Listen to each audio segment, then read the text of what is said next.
नमस्कार. गणित भाग 2 इयत्ता 10वी. आज आपण प्रकरण क्रमांक 4 भौमितिक रचना हे प्रकरण सुरू करायचं आहे. त्याच्या अगोदर आपण मूलभूत रचना ज्या आहेत त्या कशा प्रकारे करतात हे आपण बघितलेलं आहे. आपल्याला आज पुढचा भाग बघायचा आहे, तो म्हणजे प्रत्यक्षामधला समरूप त्रिकोणांची रचना करणे. ह्याच्यामध्ये आपले एकूण 2 भाग आहेत. त्यातला पहिला भाग आहे 2 समरूप त्रिकोणामध्ये एकही बिंदू सामायिक नसताना 2 त्रिकोण आपल्याला समरूप काढायचे आहेत, म्हणजे त्रिकोणाची रचना करायची आहे. त्याच्यामध्ये एकूण पहिल्या प्रकारामध्ये आपल्याला बघायचं आहे की 2 त्रिकोण पूर्णपणे वेगळे असले पाहिजे. त्याच्यामध्ये एकही बिंदू सामायिक नाही, याचा तुमचे 2 त्रिकोण पूर्ण वेगळे असतील. 2 समरूप त्रिकोणांच्यामध्ये आपल्याला जर एकही बिंदू सामायिक नसेल तर त्याच्यामध्ये आपल्याला एकूण 4 पायऱ्यानुसार आपल्याला ते रचना पूर्ण करायची आहे.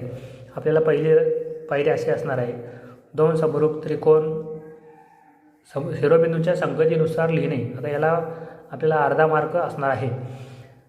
बाजूंचे गुणोत्तर आपल्याला किंवा जर एकरूप कोन दिले असतील तर त्याच्यामध्ये आपल्याला त्याप्रमाणे लिखाण करायचं असतं. तिसरी पायरी आहे, दिलेल्या किंमतीवरून संगतीनुसार दुसऱ्या त्रिकोणाचे संगत बाजू किंवा कोन काढणे. समजा जर 3 बाजू दिल्या असतील, आपल्याला 3 बाजूंची संगत बाजूंची दुसऱ्या त्रिकोण असल्याची संगत बाजूंची उत्तरं शोधायची आहे. म्हणजे त्याच्यासंबंधी जी किंमत लांबी असेल ती लांबी शोधायची आहे. समजा कोन दिला असेल, तुम्ही त्याच्या संगतीनुसार दुसरा कोन काय असेल तो शोधायचा असतो. नंतर मग तुम्हाला बाजू आणि कोन हे मिळाल्यानंतर तुम्ही दोन्ही त्रिकोण समरूप असतात त्यांची रचना करायची आहे. म्हणजे आपल्याला याप्रमाणे हे 4 पायऱ्यानुसार उदाहरण पूर्ण करायचं आहे.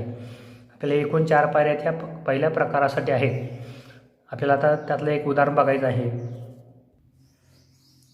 उदाहरण क्रमांक 1, सराव समस्या 4.1 मधलं पहिलं उदाहरण, त्रिकोण ABC समरूप त्रिकोण LMN. त्रिकोण ABC असा काढा की AB बरोबर 5.5 सेंटीमीटर, BC बरोबर 6 सेंटीमीटर, CA बरोबर 4.5 सेंटीमीटर आणि BC/MN बरोबर 5/4. तर त्रिकोण ABC आणि त्रिकोण LMN काढायचे आहेत. आता याच्यामध्ये काढताना सुद्धा एक महत्त्वाची अट लक्षात ठेवायची आहे.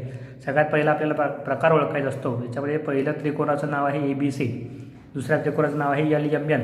याचा अर्थ आपल्याला या दोन्ही त्रिकोणामध्ये एकही बिंदू सामायिक दिसत नाहीत. याचा अर्थ आपल्याला वरती आपण ज्या 4 पायऱ्या बघितल्या त्या 4 पायऱ्यानुसार आपल्याला ते उदाहरण पूर्ण करत जायचं आहे. त्या पायऱ्यानुसार आपल्याला उदाहरण सोडवायचं आहे. पहिली पायरी असते ती म्हणजे 2 समरूप त्रिकोणांच्यामध्ये एकही शिरोबिंदू सामायिक नसताना 2 समरूप त्रिकोणाच्या शिरोबिंदूच्या संगतीनुसार आपण ते समरूप त्रिकोण लिहायचे. आपल्याला जसं दिलं तसं लिहायचं आहे. पहिली पायरी त्रिकोण ABC समरूप त्रिकोण LMN. म्हणजे आपल्याला पहिली पायरी म्हणजे जसं आहे तसं त्रिकोणाची समरूपता लिहिणे. नंतर संगतीनुसार बाजू किंवा कोन जसं दिलं असेल त्याप्रमाणे लिहायचं आहे. सगळ्यात पहिला तुम्ही बाजूची संगती लिहायची आहे, म्हणजे गुणोत्तर लिहायचं आहे. AB/LM बरोबर BC/MN बरोबर AC/LN बरोबर 5/4. याला कारण आहे समरूप त्रिकोणाच्या संगत बाजू आहेत. त्यानंतर हे आपल्याला याच्यासाठी अर्धा मार्क असतो. उदाहरण विचारलं तर 3 मार्कासाठी विचारतात, त्यातला हा अर्धा मार्क आपल्याला इथं दिलेला असतो. त्यानंतर समजा 3 बाजू असतील, तुम्हाला त्या प्रत्येक बाजूची लांबी काढण्यासाठी प्रत्येकी अर्धा मार्क असतो. अशी 2 मार्कांची विभागणी. समजा 2 बाजू दिल्या आहेत, एक कोन दिला आहे, प्रत्येकी 2 बाजूंसाठी अर्धा मार्काने कोन दिलेला आहे तर तो लिहिण्यासाठी अर्धा मार्क. याप्रमाणे तुमचं प्रत्येकी या 3 किंमती शोधण्यासाठी तुमचा प्रत्येकी अर्धा मार्क असतो आणि हे तुमच्या सूत्रासाठी अर्धा मार्क. म्हणजे याप्रमाणे याची विभागणी केलेली असते.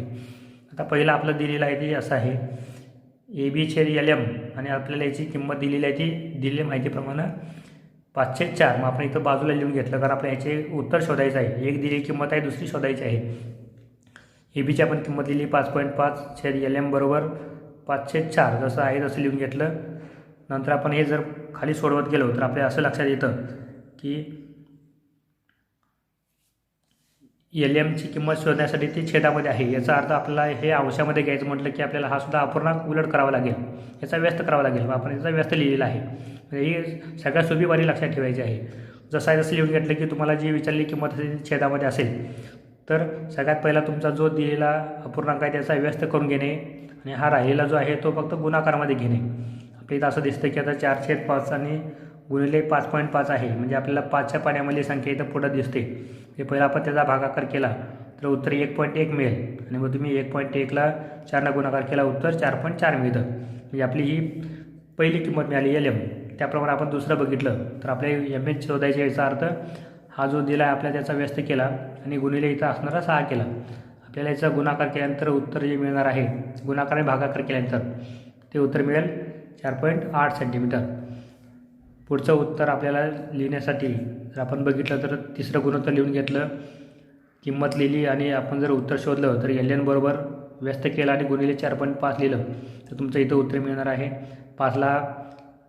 5नं जर भागाकार केला 4.5ला आपलं इथं उत्तर मिळतं 0.9 आणि 0.9ला आपण जर 4नं गुणाकार केला तर 3.6 असं उत्तर मिळतं. म्हणजे तुमचं हे या ठिकाणच्या किंमती लिहून झालं. आपल्याला आता प्रत्यक्षामध्ये याच्यामध्ये आपले जे गुण आहेत ते गुण विभागण्याप्रमाणे असेल, अर्धा गुण याच्यासाठी असेल आणि या प्रत्येकासाठी अर्धा गुण असेल. आणि आता आपला राहिला तो 1 मार्क, साधारण 3 मार्कापर्यंत हे उदाहरण असतं. आणि याचा आपला अर्थ असा आहे की ह्या 3 किंमती तुम्ही लिहिल्या असतील आणि हे गुणोत्तर बरोबर लिहिलं असेल तुमचे 2 मार्क इथे मिळणार आहेत. आणि फक्त आता त्रिकोण रचना करायची राहिलेली आहे, ती त्रिकोण रचना आपल्याला बघायची आहे. सगळ्यात पहिल्यांदा आपल्याला जो पहिला त्रिकोण ABC आहे त्याची रचना करायची आहे आणि दिलेली माहिती आपल्याला कशा प्रकारे ती माहिती आहे आणि आपल्याला त्यातली सगळ्यात मोठी बाजू जी असेल ती पहिल्यांदा घ्यायची आहे. सगळ्यात मोठी बाजू आपल्याला दिसते ती BC, त्यामुळे आपण सगळ्यात पहिल्यांदा BCची किंमत जी आहे ती घेतली. आपल्या इथं वरती जर तिरकं अंतर बघितलं तर 5.5 आहे. सगळ्यात अंतर आपल्याला 6 मोठं दिसतं, याचा अर्थ आपल्याला त्रिकोण ABC हा मोठा असणार आहे. कारण आपलं वरचा जो गुणोत्तर आहे त्या गुणोत्तरामध्ये बघितलं तर BC/MN म्हटलेलं आहे. याचा अर्थ BCची किंमत जी संगतीप्रमाणे आहे ती 5 दिसते, MNची किंमत संगतीप्रमाणे 4 आहे. याचा अर्थ पहिला त्रिकोण तो मोठा असणार आहे. आणि आपण जर तिरकं अंतर बघितलं तर साधारण 5.5 दिसतं. साधारण आपल्याला 6 वेळी इथं वरती गरजेचे आहेत. 1 2 3 4 5 6. साधारण आपण आणखी 1 2 वेळी जास्ती सोडूया. आपल्याला दोन्ही त्रिकोण एकाच ओळीमध्ये काढायचे आहेत, हे लक्षात ठेवा. जर अगदी जास्तच मोठं तुम्ही 2 ओळीच्यामध्ये काढलं तरी हरकत नाही. म्हणजे 2 वेगळे विभाग वेगळे एकाखाली आकृत्या काढल्या तरी चालते. आता हे छोटे आकृती आहेत तर तुम्ही एकासमोर एक काढल्या तरी चालणार आहेत. पहिला आपला जो पाया आहे तो पाया 6 सेंटीमीटर आहे. आपण इथं पहिला 6 सेंटीमीटर पाया काढला. याचं नाव आपल्याला माहिती आहे BC. मग आपण इथे एक B बिंदू घेतला, इथं C बिंदू घेतला. हे अंतर आहे 6 सेंटीमीटर. आपण 6 सेंटीमीटर अंतर लिहिलं. आता B बिंदूपासून आपला जो A बिंदू आहे म्हणजे AB अंतर 5.5 सेंटीमीटर आहे. याचा अर्थ आपल्याला 5.5 आता अंतर शोधायचं आहे. आपण 5.5 पायावर घेतलं आणि 5.5 सेंटीमीटर अंतर कुठे येईल आपण ते बघितलेलं आहे. म्हणजे आपण कंपाच्या साहाय्यानं आपण बरोबर 5.5 सेंटीमीटर अंतर घेतलेलं आहे. आणि 5.5 सेंटीमीटर अंतर जे असेल आपण त्याचा पहिला कंस काढलेला आहे. हा कंस आपला साधारण मोठा असावा, म्हणजे आपल्याला परत त्याच ठिकाणी ठेवून कंस काढावा लागू नये. दुसरा अंतर आहे AC किंवा CA, हे 4.5 आहे. आपण 4.5ला ओळीला कोइन्साइड केला म्हणजे आपल्याला ओळीमध्ये घेतलं म्हणजे आपल्याला अंतर बरोबर त्या ठिकाणी मिळेल. आता हे आपलं अंतर बरोबर 4.5 आहे. आता C बिंदूवर ठेवून आपण 4.5 सेंटीमीटरचा कंस काढला. हा आपला त्रिकोण असेल ABC, म्हणजे आपला हा बिंदू असेल A. तुमचा आता हा ABC त्रिकोण पूर्ण झालेला आहे. म्हणजे आपला पहिला त्रिकोण आपण काढलेला आहे, याच्यासाठी अर्धा मार्क असतो. आता आपण एका वेळीमध्ये काढण्याचा काय फायदा आहे आपण तो बघायचा आहे. हे 6 सेंटीमीटर आहे, हे 5.5 सेंटीमीटर आहे आणि हे तुमचं 4.5 सेंटीमीटर आहे. जसं तुमचे अंतर दिले ते अंतर मात्र तुम्ही लिहायला विसरायचे नाही. आता दुसरं अंतर आहे त्या संगतीप्रमाणे आपण जर AB घेतला तर ABच्या संगतीप्रमाणे LM होता, म्हणजे तो आपल्याला तो घ्यायचा आहे 4.5. BC आपण घेतला, याचा अर्थ BCच्या संगतीप्रमाणे MN येणार आहे 4.8 आहे. आपल्याला इथं 4.8 घ्यायचं आहे. शक्यतो तुमचे हे एकाच पायावरती घ्यायचे आहेत. तुमचे बरोबर 4.8 घ्या. दोघांच्यामध्ये 3-4 सेंटीमीटरचं अंतर ठेवा. तुमचं आता अंतर घ्यायचं आहे 4.8 सेंटीमीटर. आपण हे बरोबर 4.8 सेंटीमीटर अंतर घेतलेलं आहे. त्याचं नाव आहे त्या नावाप्रमाणे घ्या. म्हणजे Bच्या संगतीप्रमाणे तुमचा येणार आहे तो त्रिकोणाच्या संगतीप्रमाणे Bचा M येणार आहे, म्हणजे तुमचा Bचा M येईल. Cसाठी N येईल. तुमचं अंतर आहे 4.8 सेंटीमीटर. तुम्ही इथे लिहिला 4.8 सेंटीमीटर. आता तुमचा LM येणार. आता Mमधून तुमचा L येणार आहे आणि LM जर आपण बघितलं तर बरोबर 4.4 सेंटीमीटर आहे. आपण आता अंतर मोजून काढायचं आहे बरोबर 4.4 सेंटीमीटर. 4.4 सेंटीमीटर आपण अंतर घेतलं आणि 4.4 सेंटीमीटर अंतर आपण आता बरोबर शिरेला जोडायचं आहे. म्हणजे तुमचं आता हे अंतर बरोबर 4.4 सेंटीमीटर असेल. तुमचं हे अंतर आहे 4.4 सेंटीमीटर. आपण पहिला कंस काढला आणि हा पहिला कंस असल्यामुळे तुमचा तो जरासा मोठा काढायचा आहे. दुसरा आहे 3.6 सेंटीमीटर. तुम्ही 3.6 आता जोडायचा आहे. म्हणजे कुठल्या तरी एका वेळेला जोडला तर तुमचं अंतर बरोबर लवकरात लवकर मिळू शकेल. तुमचं हे 3.6 सेंटीमीटर आपण घेतलेलं आहे. 3.6 सेंटीमीटरचा तुम्ही फक्त कंस काढायचा आहे. हा तुमचा कंस झालेला आहे. याचा अर्थ तुमचा आता त्रिकोणाला तिसरा बिंदू मिळालेला आहे यल.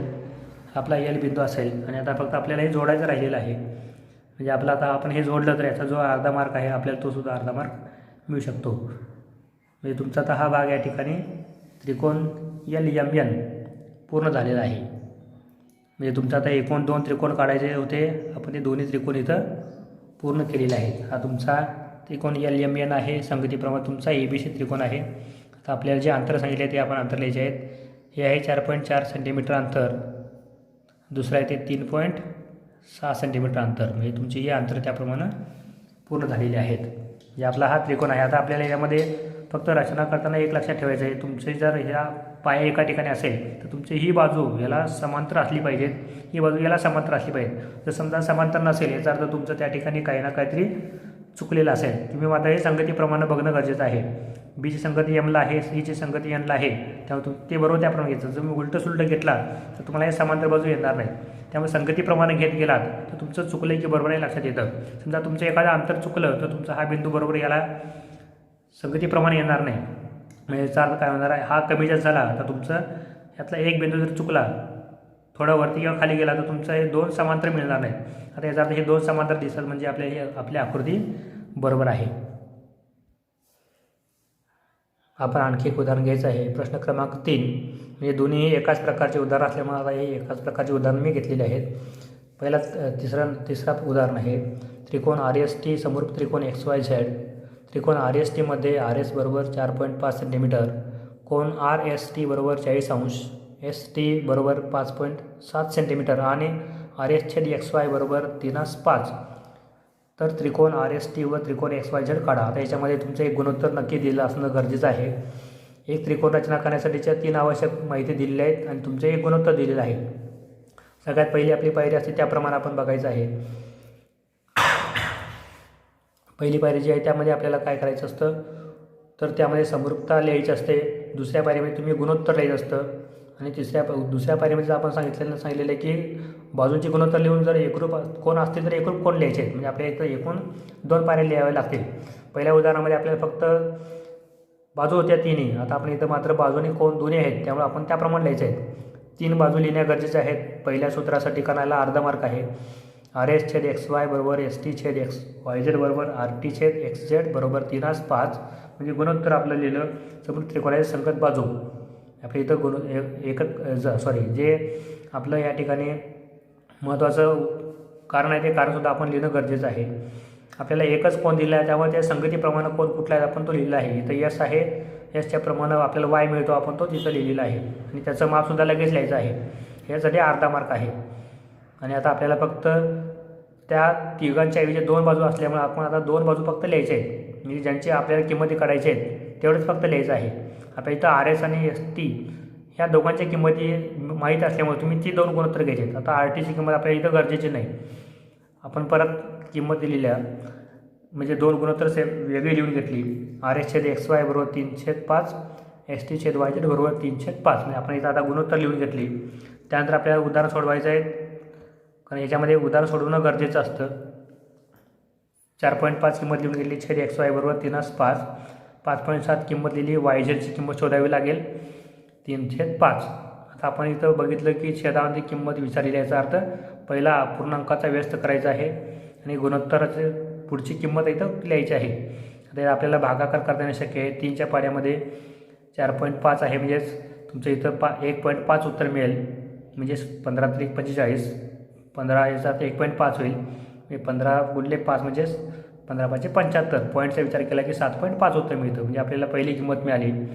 ST/YZ बरोबर 3/5 होतं. YZ आपल्याला शोधायचं आहे. म्हणजे आपल्याला अपूर्णांकाचा व्यस्त केला 5/3 झालं गुणिले 5.7. आता आपल्याला आता गुणाकार केला तर असं लक्षात येते की इथं तुमचं 9.5 उत्तर मिळतं. म्हणजे आपल्याला आता 3 किंमती माहिती आहेत, एक कोन माहिती आहे आणि 2 बाजू माहिती आहेत. आपल्याला फक्त आता त्याप्रमाणे त्रिकोण रचना करायची आहे.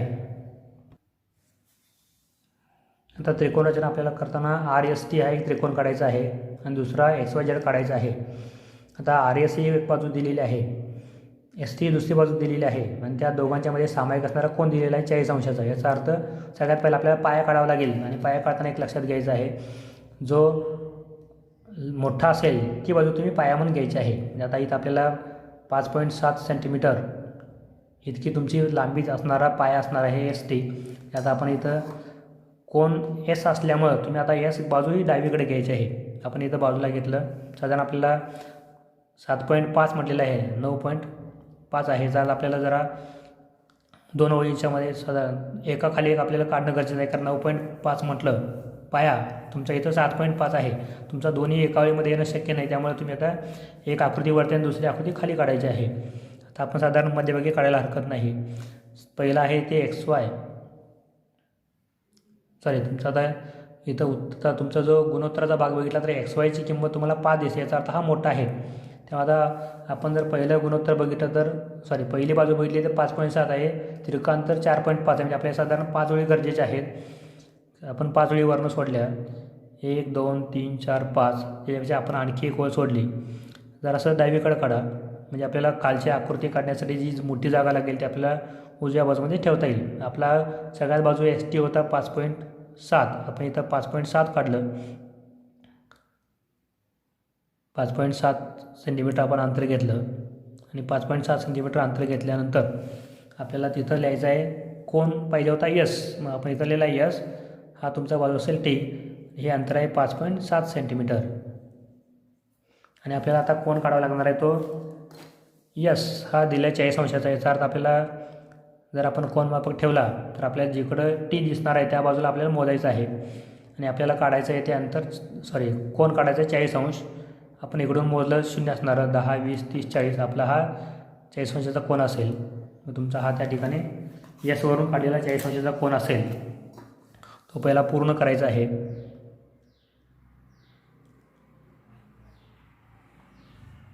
तुमचा 40 अंशाचा कोण काढल्यानंतर लगेच तो तिथं पूर्ण करायचा आहे 40 अंश. आणि आता आपल्याला जी दुसरं RS अंतर आहे हे 4.5 सेंटीमीटर आहे. याचा तुम्हाला आता बरोबर 4.5 सेंटीमीटर अंतर मोजून घ्यायचं आहे. तुमचं अंतर बरोबर आता 4.5 असेल आणि हे 4.5 अंतर जे असेल त्याचा तुम्ही काढलेल्या किरणावरून फक्त छेदनबिंदू मिळवायचा आहे. हा तुमचा किरण आहे, याचा तुमचा छेदनबिंदू असेल, हा असेल R. हे अंतर असेल 4.5 सेंटीमीटर. मग तुम्ही आता फक्त हे जोडलात, याचा अर्थ तुमचा आता हा बरोबर त्रिकोण RST असेल. आता आपला दुसरा जो काढायचा आहे तो मात्र जरासा मोठा आहे, त्याचे अंतर एक 7.5 आणि 9.5 आहे. याचा अर्थ आपल्याला तो खाली काढायचा आहे. आपण आता खाली किती जागा लागेल आपण अंदाजे बघितलं तर तिरकं अंतर 7.5 दिसते. याचा आपल्याला साधारण 8 ते 9 ओळी गरजेचे आहेत. 1 2 3 4 5 6 7 8 9 10 11 12. आपल्याला इथं भरपूर ओळी असल्यामुळे आता साधारण मी इथं 4 ते 5 ओळी सोडून 1 2 3 4 5 6 साधारण 5 ते 6 ओळी सोडून मी पुढची आकृती काढतो. जरासा आता उजवी काढल्यानंतर तुमचा हा जो भाग आहे तो भाग आपल्या इथं मोकळा जागा शिल्लक राहील. मी तर जास्तीत जास्त उजव्या बाजूला काढतो आहे. 9.5 सेंटीमीटर अंतर आहे. मी घेतलं बरोबर 9.5 सेंटीमीटर अंतर. साधारण उजवीकडे घेतल्यामुळे आपल्याला डावीकडची जी वरची आकृती क्रॉस होणार आहे ती होणार नाही. त्यामुळे आपण अंतर घेताना सुद्धा योग्य ते अंतर घेऊन त्याप्रमाणे आपल्याला ती जागासुद्धा निश्चित करता येऊ शकते. आता यशच्या संगतीप्रमाणे आपण जर बघितलं तर यशच्या संगतीप्रमाणे आपल्याला Y दिसतो, म्हणजे तुमचा हा Y असेल आणि हा छेदबिंदू असेल. म्हणजे तुम्ही कोणसुद्धा लिहिताना बरोबर लिहिणं गरजेचं आहे. हा तुमचा असेल 9.5 सेंटीमीटर. आता आपल्याला इथून काढायचा आहे तो 40 अंशाचा कोण. म्हणजे हा आपण 40 अंशाचा कोण काढला. हा 40 अंश काढताना आता आपल्याला परत Z इकडे दिसतो आहे. याचा आता Zच्या बाजूला आपल्याला 0 कुठं आहे ते मोजून तिकडं यायचं आहे. 10 20 30 40 हा तुमचा 40 अंशाचा कोण असेल. तर तो फक्त आपण वाढवायचा आहे. हा आपण पुढं वाढवलेला आहे आणि हा वाढवल्यानंतर आपल्याला आता त्याच्यावरती 7 7.5 सेंटीमीटर अंतर दुसरं आहे, याचा तुम्ही 7.5 सेंटीमीटरचा आता त्याच्यावरती कंस काढायचा आहे. म्हणजे तुमचा हा 7.5 सेंटीमीटरचा तुम्हाला मोजावा लागेल. आता बरोबर आपल्याला 7.5 कुठे तर तेवढं मोजायचं आहे. बरोबर आता आपण हे 7.5 आपण मोजून घेतलं. आता बरोबर आपलं 7.5 मिळालेलं आहे. तुमचं आता बरोबर 7.5 मिळालेलं आहे. आता हे 7.5 फक्त तुम्ही वाय बिंदूवरती ठेवून तुम्हाला फक्त कंस काढायचा आहे. हा तुमचा 40 अंशाचा कोन आहे, सांगितलेल्या माहितीप्रमाणे तुम्ही तो शोधलेला आहे. आता तुमचा हा बिंदू एक्स असेल, XYZ तुम्हाला मिळालेला आहे. आणि तुम्ही आता फक्त हा त्रिकोण पूर्ण करायचा आहे. म्हणजे आपल्याला ह्याप्रमाणे ही त्रिकोण रचना मिळाली. इथं अंतर आहे 7.5 सेंटीमीटर. तुम्ही जी काही अंतर लिहिणार आहे ते अंतर तिथं दाखवणं गरजेचं आहे. म्हणजे तुमचा सगळ्यात शेवटी जो मार्क कमी होणार आहे तो कमी होणे यासाठी तुमची सगळी व्यवस्थित तुम्ही रचना पूर्ण करायची आहे. आपल्याला आता लक्षात येतं की हा पाया हे समांतर आहे, त्यामुळे आपण पाया समांतर घेतला होता.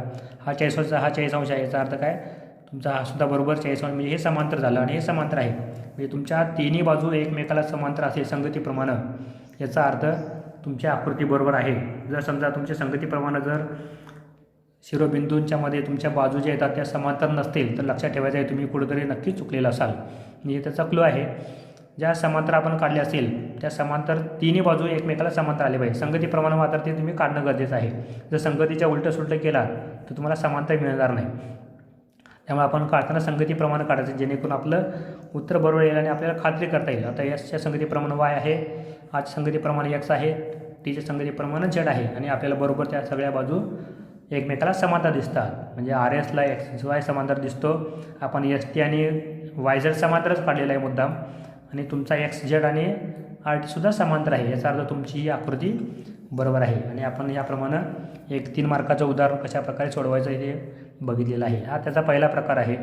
पुढच्या तासाला आपल्याला किंवा पुढच्या तासामध्ये पुढच्या पाठामध्ये आपल्याला मात्र दुसरा जो प्रकार आहे तो बघायचा आहे. तो आपल्याला याच्यापेक्षा जरासा वेगळ्या प्रकारचा आहे हे लक्षात ठेवायचं आहे.